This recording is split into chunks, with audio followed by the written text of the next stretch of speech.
광장에서 그리고 밤잠을 지새우며 제대로 잠을 못 이루는 내란성 수면 장애까지 겪으면서 우리 국민들께서 윤석열 탄핵을 위해서 파면을 위해서 노력을 해줬습니다.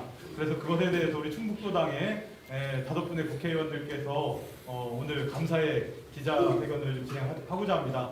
우선 참석해주신 분들 먼저 말씀드리겠습니다. 이광희 충북도당위원장님 참석해주셨습니다. 청주 산당의 이강일 국회의원님 참석해주셨습니다. 청주 흥덕의 이연희 국회의원님 참석해주셨습니다. 네. 우선 세 분께서 도민들께 감사의 인사부터 드리겠습니다. 예. 하나, 병현.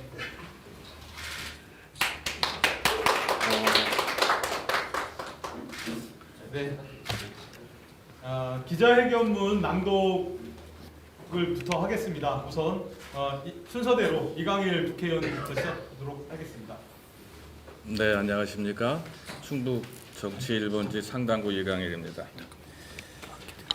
충북 도민들께 드리는 말씀 시작하겠습니다. 존경하는 충청북도 도민 여러분, 2025년 4월 4일 헌법재판소는 윤석열 전 대통령을 파면했습니다. 단 한 점 이견이 없는 만장일치 파면입니다. 역사 앞에 국민의 명령이요 정의와 헌법의 이름으로 내려진 단호한 결단입니다. 내란 속의 윤석열 파면은 대한민국의 주권자이신 국민의 위대한 승리입니다. 승리의 길에 앞장서 주신 충북 도민 여러분께 머리 숙여 감사드립니다. 생생히 기억합니다. 지난 넉 달 동안 광장의 찬바람을 맞으며 서울에서 그리고 이곳 청주에서 민주주의를 목 놓아 외치신 시민들, 제천과 단양에서 진천, 음성, 증평에서 먼 길을 마다 않고 한 걸음에 달려와 주신 주민들, 그리고 잊지 않겠습니다. 고은과 옥천, 영동과 괴산에서 굳게 세운 민주공화국의 깃발, 충주에서 들려왔던 헌법 수호의 그 우렁찬 목소리, 승리의 길에 함께해 주신 도민 여러분 한 분 한 분이 대한민국의 버팀목이었습니다.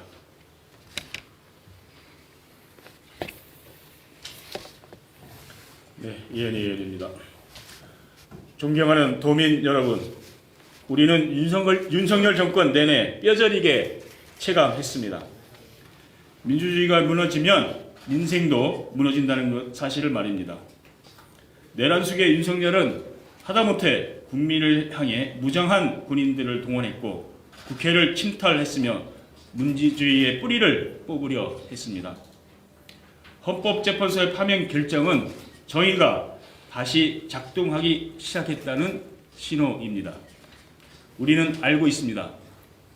윤석열 파면이 끝이 아니라 시작임을, 민주주의와 헌법을 되찾았으니 이제 국민의 삶을 되찾아야 한다는 사실을. 지금 충북의 민생 경제는 처참하게 무너졌습니다. 무책임한 정부 정책으로 무너지는 자영업자, 실직의 위기로 내몰리는 중장년, 일자리를 찾지 못해 떠나는 청년, 허리띠 졸라맨 농민과 어르신들의 시름까지 그 누구도 안전하지 않고 그 누구도 평온하지 않습니다. 우리는 알고 있습니다. 거친 들판에서 비닐하우스를 지키는 농민의 땀을, 새벽 배송을 마치고도 다시 출근하는 청년의 노력을, 아이 학원비를 걱정하며 퇴근 후 알바에 나선 부모의 눈물을. 더불어민주당 충북도당은 도민과 함께 이 위기를 딛고 다시 일어서겠습니다.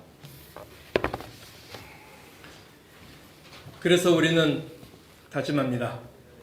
내란 속의 윤석열과 그 일당의 책임을 끝까지 묻고 다시는 이런 일이 반복되지 않도록 민주주의 제도를 더욱 단단히 세워가겠습니다. 도민이 체감하는 민생 회복을 최우선 과제로 추진하겠습니다. 중소상공인과 청년, 농민, 어르신이 피부로 느끼는 정책을 마련하겠습니다. 그리고 우리는 간절히 호소드립니다. 이제는 갈라진 마음을 다시 잊고 상처 입은 국민의 가슴을 치유해야 할 때입니다. 갈등을 극복하고 우리가 함께 지켜야 할 가치가 무엇인지를 되새기며 국민 통합의 길로 나아가야 합니다. 더불어민주당 충북도당은 이 위기의 시대를 국민 모두의 회복과 대한민국 공동체의 회복으로 이끄는 데 앞장서겠습니다. 존경하는 충북도민 여러분, 2025년 4월 4일은 정치가 아니라 국민이, 정당이 아니라 도민이 승리한 날입니다. 더불어민주당 충북도당은 이 자랑스러운 민주주의 이름으로 160만 충북도민의 삶을 지키는 일에 모든 노력을 다하겠습니다. 도민 여러분께서 지켜주신 오늘에 감사드리며 도민 여러분과 함께 살맛나는 내일을 열겠습니다. 2025년 4월 8일 더불어민주당 충북 국회의원 이광희, 이모선, 이강일, 이현희, 송재봉 1도 감사합니다.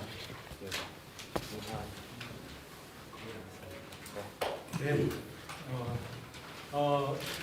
기자회견당독은 이렇게 마무리하고요. 우리 기자님들 질의응답을 좀 받도록 하겠습니다. 예. 질의하실 분 손 들고 말씀해 주시죠. 홍보뉴스의 권영대 기자입니다. 지금 정치적으로 어지러운 상황 속에서 진보와 보수로 나눠져 있는데요. 그 화합하는 방법하고 그다음에 무엇이 경쟁을 해가지고 충북 도민들, 그다음에 소상공인들이 굉장히 이렇게 힘들게 하고 있습니다. 그런데 거기에 대한 민주당의 정책적인 게 있나 해서요. 네. 질문드리겠습니다. 이강일 의원님. 민생 관련. 민생 얘기하시죠. 예. 네, 민주주의의 원리의 가장 중요한 원리 중에 또 하나가 삼권 분립입니다. 행정부의 권력과 입법부의 권력이 무엇이 옳은가에 대한 부분 차치하고라도 이 부딪힘에 있어서 사법부가 권위를 가지고 판결을 했습니다. 아시겠지만 단 한 점의 소수 의견 없이 만장일치로 5가지 항목에 대해서 모든 것을 결정을 해서 인용을 했습니다. 그렇다면 모든 국민들께서는 이러한 민주주의 체제를 일단 따르는 것이 굉장히 중요하다라는 생각이 들고요.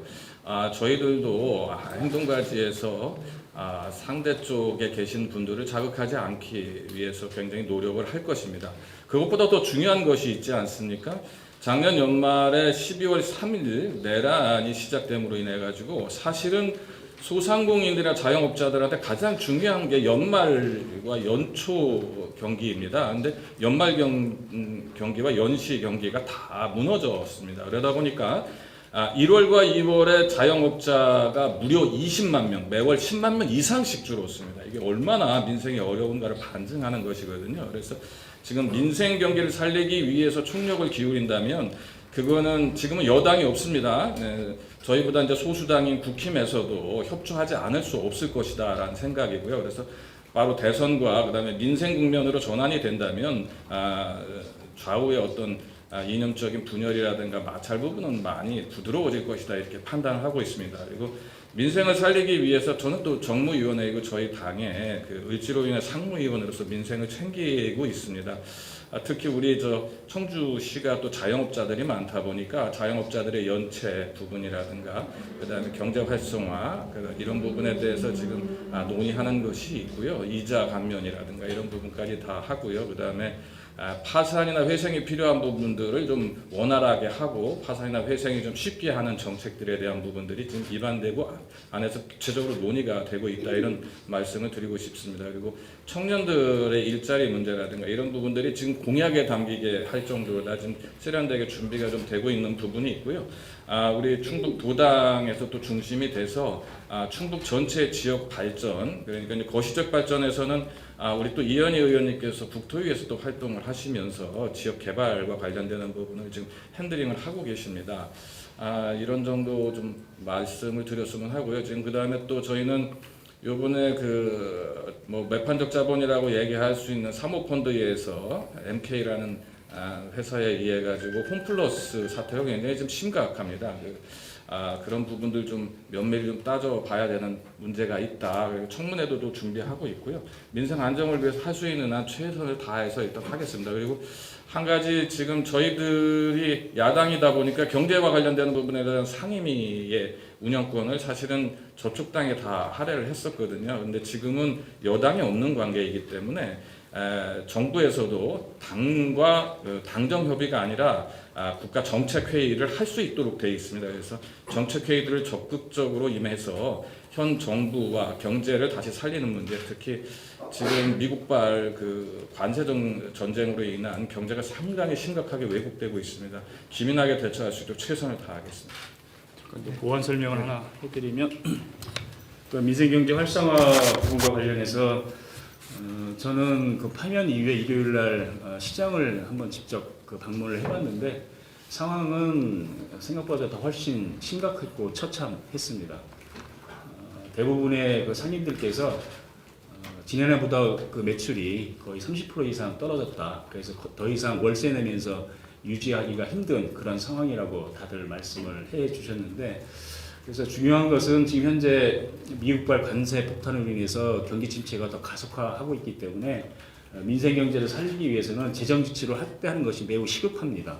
그래서 지금 추경 그 정부에서 10조를 국회에 내놓겠다고 하는데 저희들 민주당 입장은 10조는 좀 부족하다고 그 생각을 하고 있는데, 어쨌든 정부에서 10조 추경안을 마련해서 제출했는데 거기에서 그 자영업자 소상공인들에게 지급할 수 있는 그 지역 화폐랄지 아니면 그 소비 쿠폰이랄지 하여튼 그 소비로 활성화할 수 있는 부분에 저희들이 그 요구를 계속 할 것이고, 필요하면 10조에서 더 증액하는 그런 논의도 할 거라고 생각이 들고요. 또 한 가지는 결국 이제 경기를 활성화해야 되는데 특히 부동산 건설 경기가 매우 침체되어 있습니다. 특히 지역에서도 그런 그 지역 건설 경기가 매우 침체되어 있는데, 그렇게 하려면은 원래 저희는 이번 추경에 20조 추경안을 마련을 한 입장인데 거기에 건설 경기를 위해서 활성화를 위해서 한 4조 정도를 건설 경기 활성화에 부동산에 그 지출하는 것을 저희는 기획을 하고 있었는데, 그거는 이제 정부가 10조 안을 마련했기 때문에 그 과정에서 어떻게 반영할지는 예결위에서 협의하는 이런 과정을 좀 지켜봐야 될 텐데, 저희 국토위에서는 건설기 활성화를 위해서 그 추경에 그 예산이 반드시 그 들어갈 수 있도록 노력을 하겠습니다. 네, 다른 질문. 일단 그 회경문 안에 뭐 윤석열 그리고 그 일당의 책임을 끝까지 묻겠다라고 했는데, 그 여기서 말하는 그 일당은 어디까지를 지칭하는 것인지, 그 충북에 있는 뭐 국민의힘 의원들이나 탄핵 과정에서 보여줬던 그런 모습들에 대한 책임도 함께 묻겠다는 뜻인 거지. 그리고 묻겠다면 그 책임에 묻는 방법은 어떤 형사적인 거 말고 어떤 부분으로 좀 책임을 묻을 것인지에 대한 일단 질문을 드리겠습니다. 이번에 이루어진 그 12.3 내란 사태 이후에 우리 국민들이 극복하려고 했었던 방식은 철저하게 민주주의적 원칙과 방법으로 그 응징하고 있다고 생각을 좀 하고 있습니다. 법이 허용하는 그 방식으로 이렇게 진행이 될 텐데요. 굳이 따지자면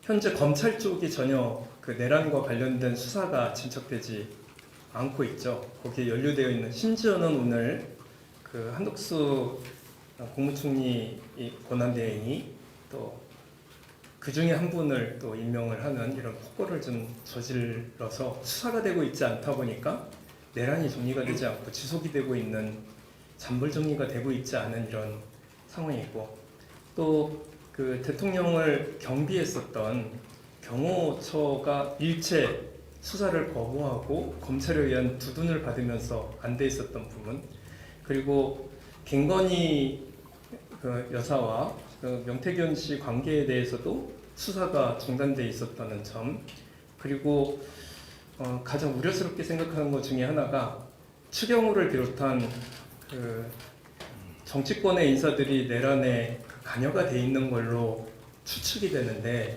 그에 대한 수사도 일체되어 있지 않다는 점, 이런 속에서 그 현재의 검찰과 경찰이 정상적이라면 수사를 할 만한 부분들은 수사를 좀 할 거라고 생각을 하고요. 지역 인사들과 관련돼서는 연루가 되어 있는지에 대해서 알지 못하므로 그렇게까지는 아닐 거라고 생각합니다. 또 하나 제일 중요한 것은 현재 그 국론이 양분돼 있는 이런 상황이 굉장히 우려스럽습니다. 우려는 이미 지난 시절에 그 통진당 해산 당시에 내란의 음모와 혹은 내란의 선전선동만으로도 당을 해산한 적이 있는 이미 과거에 어떤 사례가 있는 이런 속에서 저희들이 좀 판단을 해야 되지 않는가 생각을 하고, 헌정을 수호하려고 하는 세력과 헌정과 민주주의를 파괴하려고 하는 이런 것과는 좀 선을 그어야 되는데, 그게 법률적 적용이 어떻게 되는가에 대한 이런 부분들이 아마 그 이후에 계속 되지 않을까 이렇게 좀 생각을 하고 있습니다. 여쭤본 말씀 중에 좀 더 부연하자면 충북의 국민의힘 같은 경우에 이제 뭐 국회에 있는 세 분의 경우 뭐 그런 지금까지 보여줬던 그 행동들, 그리고 뭐 충북 도당 같은 경우에도 뭐 도당위원장이 나서서 이제 뭐 사기 탄핵이다, 민주당도 해산해야 된다, 뭐 이런 식의 주장을 공개적으로 많이 했었던 그런 부분에 대해서는 좀 어떻게 정리를 하고 가야 된다고 생각하십니까? 죄송한데 저희는 이제 국회에서 민의를 대신하는 사람들인데, 한 사람 한 사람에 대해서 어떻게 단죄를 하거나 그 사람의 한 행위에 대해서 가타부타 얘기하는 부분은 공개적으로 얘기하는 건 적절치 않다고 생각합니다. 또 그렇게 행위할 수도 없는 거고요. 저희 당에서 갖고 있는 시스템에 의해서 법적 테두리 안에서 단죄를 받아야 되는 분들을 법적 절차를 통해서 하겠다 이렇게 말씀을 드리는 것이지, 뭐 누가 어떤 발언을 했으니 뭐 국회의원이 그걸 가지고 이런 데서 얘기하는 건 적절치 않다라고 좀 생각이 듭니다. 이해를 좀 해주셨으면 좋겠습니다. 어찌됐든 뭐 이제 조기 대선이 확정이 된 상황에서 대선 준비를 하셔야 되잖아요. 충북 지역 이제 앞으로 대선 준비 과정이나 향후 일정들이나 이런 부분들을 어떻게 준비하실 건지 하고, 또 지역의 그 시급한 과제라든지 현안이라든지 이런 것들 어떤 것들 좀 생각하고 계시는지.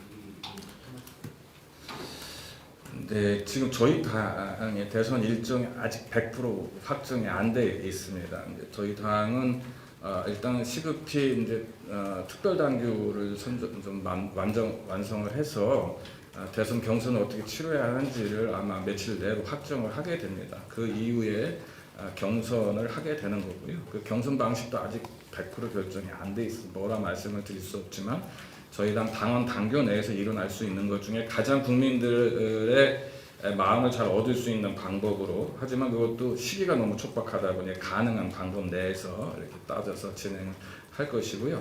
지역 공약과 관련되는 부분들은 어떻게, 지금 저희들이 사실은 의원들이 5분이 모여서 매일 그거 갖고 소통을 하고 있습니다. 뭐 CTX 시내로 통과하는 부분이라든가 청주 공항의 민간 활주로 증설 부분이라든가 기타 5성을 축으로 한 그 발전 부분이라든가, 서원구에 있는 좀 체육시설을 좀 현대화한다든가, 저희 뭐 상당구의 그 청남대나 이런 부분들을 중심으로 해서 생태 관광지로 만든다는 여러 가지 것들을 지금 논의를 하고 있지만, 아주 구체적인 부분들은 우리 도당위원장님을 위시해서 의견이 좀 모아지는 대로 기자님 여러분들에게 다시 한번 설명할 수 있는 그런 기회를 갖도록 하겠습니다. KBS인데요. 그 관련해서 그 이번 조기 대선인데 선거 기간이 좀 짧은데 국적인 이슈에 이런 충북 지역 현안들이 좀 미치지 않을까 그런 걱정도 좀 있거든요. 네. 자, 도당위원장님이 좀. 네. 그 저희들이 5명이 충청도에서 민주당이 당선이 된 이후에 충청권 전체 국회의원이 민주당 국회의원 23명입니다. 여기서 충대세라는 모임을 만들어서 계속 준비를 해왔습니다. 여러 가지 충청권을 발전시킬 때 대한 공약과 관련된 자세한 내용은 다시 좀 말씀을 좀 드릴 텐데요. 지금 조금씩 나오고 있는 여러 가지 얘기들, 흘러나오고 있는 이런 얘기들이 현재 집약이 되고 있는 중이라고 말씀을 좀 드리고 싶고요. 경선과 관련돼서 그 준비나 혹은 그 이후에 그 선거운동은 어떻게 할 것인가인데, 저희들은 이미 당이 일단 좀 안정돼 있고 이미 2016년도에 제대로 그 이런 상황에서도 국정 운영을 제대로 해본 경험이 있습니다. 그래서 그런 거 안에서 저희들은 준비가 좀 순조롭게 되고 있다는 말씀을 좀 드리고요. 지역 공약과 관련돼서는 지금 저희들이 일요일 날도 같이 모여서 그 회의를 좀 하고, 그리고 그동안 이제 광역적 내용의 한 6, 7개의 광역적 공약과 세부 지역별 공약을 좀 나누어서 준비를 좀 하고 있는데 그걸 제가 맡아서 하고 있습니다. 그래서 조만간 선거가 시작이 되면 지역 공약과 관련돼서는 한꺼번에 발표를 좀 한 시간이 있을 거라고 생각하고 또 이번처럼 이런 식으로 또 그런 얘기를 할 수 있는 시간이 있을 거라고 생각합니다. 다른 네. 질문. 예. 대선에 이어서 이제 내년에 또 지방선거가 있을 텐데요. 뭐 민주당만의 필승 전략이 그거는- 있으시다면 네. 그거는 대선도 있을 거고 민생도 살려야 되니까 그건 나중에 다시 하시죠. 대선부터 어떻게 치르실지 간단하게. 네, 일단은 그거 관련해서 간단하게 말씀드리면 지금 대선 준비하는 공약이 충청북도의 미래 그 내년 선거를 앞두고 우리가 통합적으로 할 내용들을 갈무리를 지금 이번 기회에 하자는 게 기본적인 생각이고요. 그리고 후보와 관련돼서는 우리는 기본적으로 당원 주권 주도의 그런 그 후보를 만들겠다고 하는 거에는 변함이 없습니다. 또 예, 지금 아무래도 뭐 중앙이든 이렇게 지역이든 가장 큰 정치권 이슈는 개헌에 관련한 내용이 아닐까 싶은데요. 네. 이게 충청권 국회의원님들은 뭐 혹시 여기서 충청권에서 의원님들끼리 그 부분에 대한 얘기가 좀 있으셨는지. 그 개헌 부분은 일단 그 우원식의장 개헌안에 대해서 말씀을 묻는 것입니까? 전체적으로 개헌 전체적으로? 하자는 내용들이 네. 이슈가 되고 있다 보니까 이쪽에서는 어떻게 정리가 되고 있는지가 궁금하거든요. 의원님들. 일단 우원식 의장님이 제안한 그 60일 내 개헌 국민투표 같이 하자는 부분은 무리한 제안이다. 현실적으로 그 합의되기가 어려운 그런 무리한 제안이다라고 하는 부분들이 다 의원들 내부에서 어느 정도 컨센서스가 형성돼 있어서 그 부분은 별도로 다시 논의를 할 필요는 없을 것 같고요. 전체적인 개헌안 부분은 일단 그 당대표께서 대선 이후에 국민적 합의를 바탕으로 추진하자 이렇게 이제 돼 있는데 개헌론이 관련해서 여러 가지 기본권 조항이랄지 권력 구조랄지 그리고 그 선거를 그 국회의원 선거와 그 대통령 선거, 지방 선거를 좀 일치시키는 부분, 2+1로 하는 거 뭐 이런 것들과 관련해서 논의를 진행을 해야 되는데 예를 들면 지방선거 때 국민투표에 붙일 것인지 다음 그 총선 때 국민투표에 붙일 것인지 이런 부분은 더 논의를 좀 해봐야 됩니다. 그래서 그거는 만약에 저희 민주당이 집권하게 되면 개헌과 관련한 논의를 좀 충분히 진행을 해서 그런 전체적인 프로세스를 공개하는 그런 시점이 있을 것이라고 생각됩니다. 이와 관련돼서 부충적으로요. 우리 민주당 대표께서 말씀하신 것 중에 저희들이 계속 추진을 해오려고 했었던 게 국민투표법을 일단 통과를 시키는 게 중요하다고 봤습니다. 현재의 국민투표법은 그 사전 투표를 하는 사람들은 참여하지 못하도록 되어 있습니다. 본투표만 하게 되어 있어서 그럴 경우는 국민투표를 했을 때 50%를 넘기지 못해요. 그래서 저희들이 22대 국회 들어와가지고 계속적으로 국민투표법부터 일단 통과를 시키자. 왜 그러냐면 대법원에서 2015년 전에 이미 위헌하다고 해서 판결을 빨리 해서 하라고 그런 건데 국민의힘이 계속 반대를 해오고 있었어요. 만약에 개헌에 지금 하자고 말씀을 하시니까 지금 개헌을 하려면 이번 주에 국민투표법을 일단 통과를 시켜야지 가능하거든요. 일정상. 그러면 이번 주에 빨리 저희들이 현재 발의해 놓은 것도 있으니 빨리 일단 국민투표법부터 통과를 하고 합의가 될 수 있는 헌법 전문에 5.18 조항을 넣던가 이런 식의 합의될 수 있는 것부터 일단 통과를 시키자. 이게 기본적으로 현재까지 당대표의 그 워딩과 민주당의 생각입니다. 또 더 말씀하실 거 있나요? 뭐 어쨌든 중앙 정치권에서는 대선 조기 대선 결정된 이후에 네. 대통령실 이전이라는 이런 그 논의들이 시작이 누구도? 됐잖아요. 대통령실 이전. 네. 대통령실 이전? 의원님께서는 지난 총선에서 청와대 제가 말씀드릴게요. 예, 예. 너무 구체적으로 아니요. 얘기하는 사항인데 구체적으로. 그 부분은 어떻게 일단 아까 그 23분의 충계세 의원님들이 두 차례 정도 모여서 계속 그 여러 가지 공약이랄지 충청권 선거 관련 부분들에 대해서 논의를 해왔고 대통령실 이전 그러니까 수도 완전 이전 문제에 대해서도 토론을 좀 했는데 대체적으로 그 서로 합의를 이제 본 거는 일단 수도 완전 이전 문제가 세종만의 그 이슈가 돼서는 안 된다. 충청권 전체가 골고루 발전하고 혜택받을 수 있는 그런 그 메가시티 개념으로 그 논의가 돼야 된다라고 하는 부분들은 그 서로 합의가 됐습니다. 그래서 앞으로 수도 완전 이전 문제와 관련해서는 충청으로 이전한다 그런 식으로 이제 그 표현들은 될 테고요. 그리고 그 대통령실 이전 문제는 일단 인수위 없이 그 시작되는 그런 상황이기 때문에 그 대통령실 전체 그 이전 부분을 어떻게 할 것인지는 그 논의를 이제 해 들어가야 되는데 현재까지는 아직 그 논의되지 않은 그런 상황입니다. 그렇게 말씀드릴게요. 현명함이 좀 있어야 되는데 위치나 뭐 이런 아주 상세한 걸 지금 얘기하기에는 좀 곤란한 부분도 있고요. 저희들 마음이 어떤지는 아마 아실 겁니다.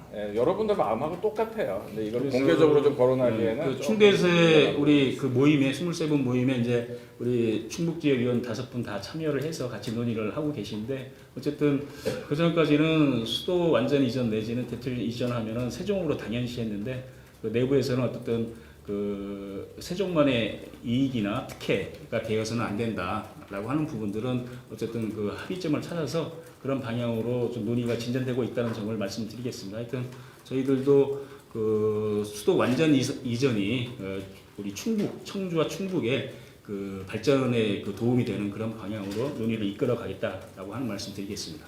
그럼 이번 조기 대선에서도 이 뭐 수도 이전이라 대통령실 이전이라는 게 이 공약의 그 지역 공약으로 포함될 가능성이 좀 있습니다.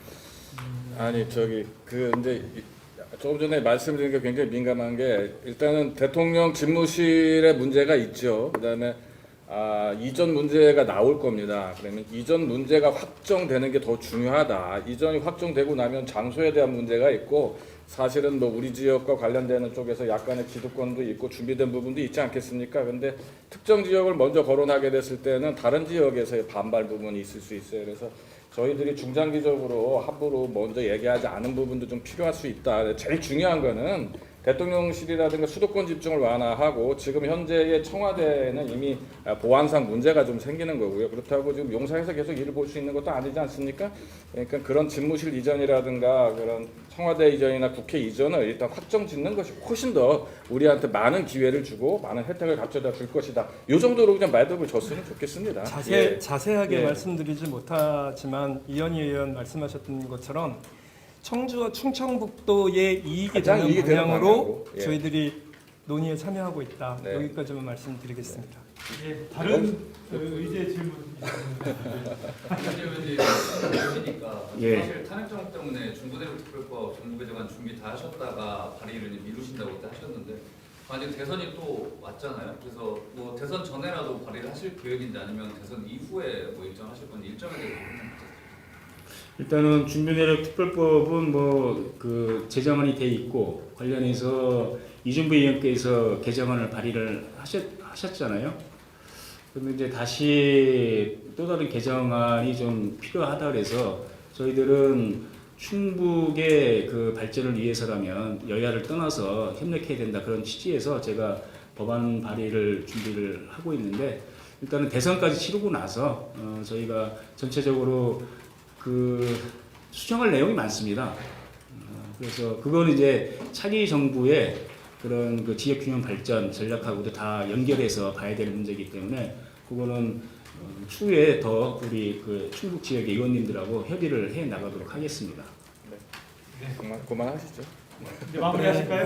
네. 하여튼 이렇게 그 12월 3일까지 함께 해주셔서 너무 감사하고 특히나 도민 여러분들 함께 끝까지 그 민주주의 수호에 앞장서셨던 모든 분들, 노심초사 하셨던 분들 모든께 감사하는 그런 자리였음을 다시 한번 밝힙니다. 다시 한번 감사하다고 감사 한번 인사 한번 드리겠습니다. 네. 네. 감사합니다. 이상으로 기자회견을 모두 마치겠습니다. 참여해주신 기자 국민 여러분들께 감사드립니다. 아직 다시 12시에서 다시 시작했습니다. 네, 고맙습니다. 잘 써주세요. 네.